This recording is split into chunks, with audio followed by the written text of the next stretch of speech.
తూర్పు తిరిగి దండ పెట్టినట్టు ఉంది. అదేంటి? అంతే మరి. అమ్మఒడి అన్నాడు, అమ్మఒడి లేదు. రైతు భరోసా అన్నాడు, రైతు భరోసా లేదు. ఆ? ఎందుకే అలాగంటే తప్పు కదా. ఎందుకు ఎగన అయితే పడికి వేసేసాను కదా రైతు భరోసా. చేలు ఉన్నాయి, ఎందుకు రైతు భరోసా ఇది వేస్తాను అంటున్నాడు. రైతు భరోసా ఎక్కడ వేస్తున్నాడు? వేయట్లేదు. ఎందుకంటే పథకాలు అది సిలిండర్ ఇస్తున్నాడు. ఎందుకది సిలిండర్ ఉన్నవాడికి ఇస్తున్నాడు, మాకు సిలిండర్ లేదు, మేము కొనేసుకున్నాం.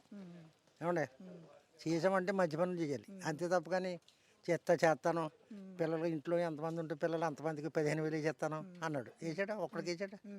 ఎన్నెలు అయిపోయింది వేసి. 6 నెలలు అయింది. అప్పుడే మోడీ గారు 2 సార్లు వేసాడు. ఏంటి? పిఎం కిసాన్. ఇతను ఒకసారి అని వేసాడా? ఎంత వేస్తానన్నాడు? 20,000 వేసాడా? 20,000 10,000 వేసాడా? వేయలేదు. ఎందుకంటే జగన్ రైతులు నాశనం చేసాడంట కదండి. అనుకోవడం పాపం అది. అతనే కరెక్ట్గా చేశాడు. టాప్